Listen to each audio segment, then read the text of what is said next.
What's going on, everybody? It's your boy C-Zar, and we are talking about MROCKS today. MROCKS, as it is, the native token to the Moonsters ecosystem. It's been a little while since we talked about it. Maybe about a month or less. I don't know when the last time is that we talked about it. Probably less than a month. It's the 10th of January now. Here we are at about $0.001.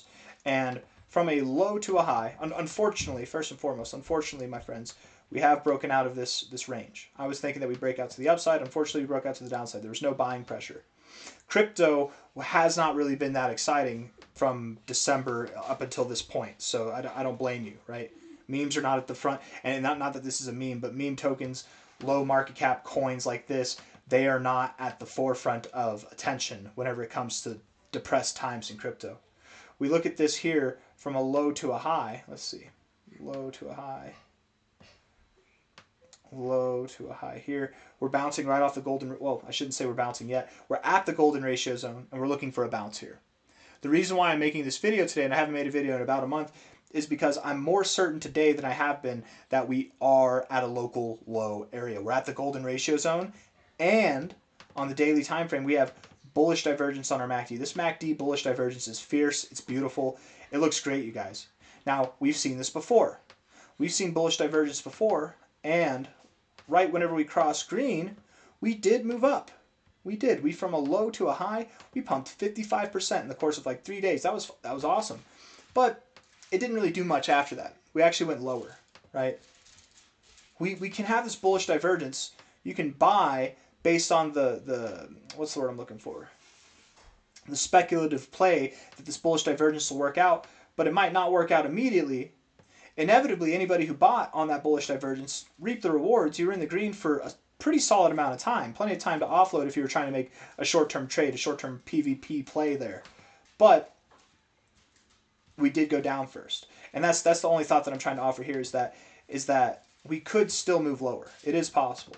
And yes, we have moved lower. Yes, this wasn't what I was expecting to happen. But again, I just don't think there's interest in buying low cap speculative plays like this right now, right? People are holding on to their high cap coins. They're either, or they're panic selling and they're out of the markets. I would assume that a lot of the lack of selling pressure here implies that there was just people who put small bags in up here who probably panic sold along the way. There's not a lot of liquidity. It doesn't take a lot of volume to move the price down.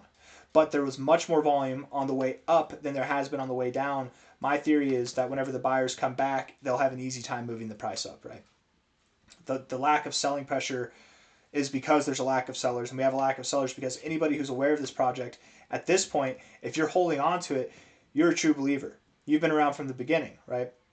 My first purchase, I was the reason why this wick went up this high. Maybe not the full reason, but probably like 80% of the reason why. That was my first purchase. I never sold any of it. And I've only bought more, right? The people who are buying here are the people, and again, let me reiterate this too. I did not put my life savings in this, right? Not financial advice, not a financial advisor. Put amounts in that you're okay with losing, okay? Don't risk, because you never know. You never know when that can happen. Don't put in amounts that you need, that are necessary for your life to be good. You know what I mean? Use those funds and put them in either something that will make your life good or something that is of a higher cap and lower risk. Not financial advice, not a financial advisor, but you know, if you were to put your life savings into something like this, you'd be the reason why it pumps, probably.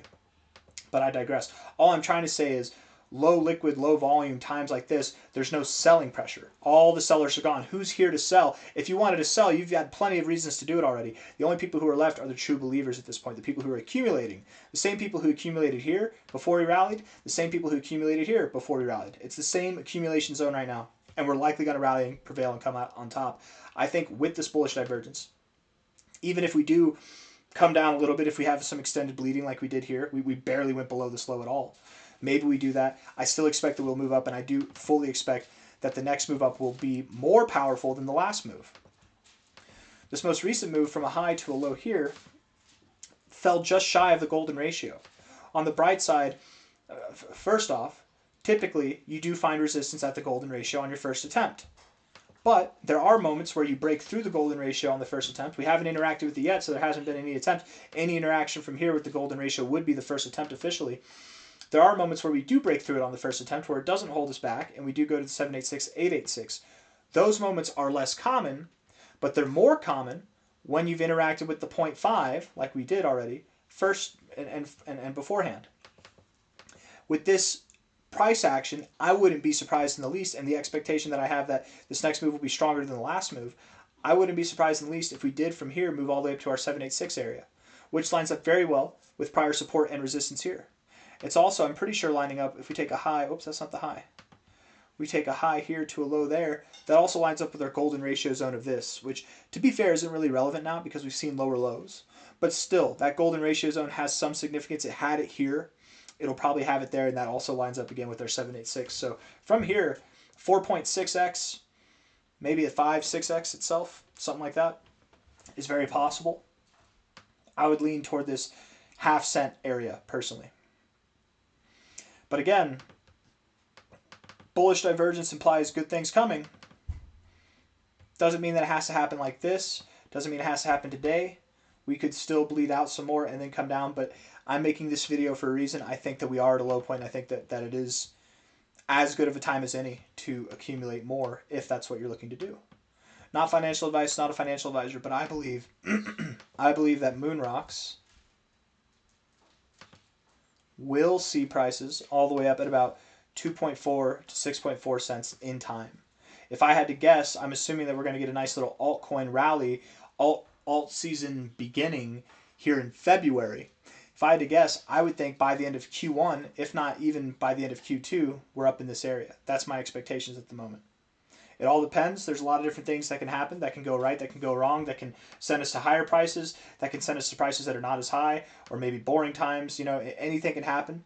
And that's why with these low cap crypto gems, you don't bet the house, you bet, you bet betting money, right? If $10,000 is all you have in your portfolio, maybe you bet $100 in here, or a couple $100. You don't bet 10% of your portfolio or more. Hold on. Hey, what are you doing? Hold. Don't hurt her, okay? You be gentle. My oldest daughter, who's like almost 4, is pulling my youngest daughter, who's like 5 months old. It's kind of cute, but also dangerous. But she's like pulling her like with a blanket, and she's like pulling her on the carpet. Anyways, very gently, very slowly, very lovingly and caringly. But I do worry a little bit. I'm gonna have to end this video on that note. But all I'm trying to say, guys, is I think that we will go up here. We'll probably go to higher prices as time goes on as well. I have a lot of faith in this project. I think it'll do good. But again, as it is, I don't care if I have the most conviction in a project that's got $1 million market cap. I'm not going to put my life savings in there. Maybe if I was the one behind the project, maybe, because at that point I put my money where my mouth is to some degree. I don't know. But even then, there's no need to put, with the immense potential for growth that we have here, there's no reason to put a lot of money in. A little bit of money can turn into a lot of money, and that's proper risk management. Don't let me stop you. You want to throw $1 billion in here? Go for it. But you'll be the reason our bags pump, right?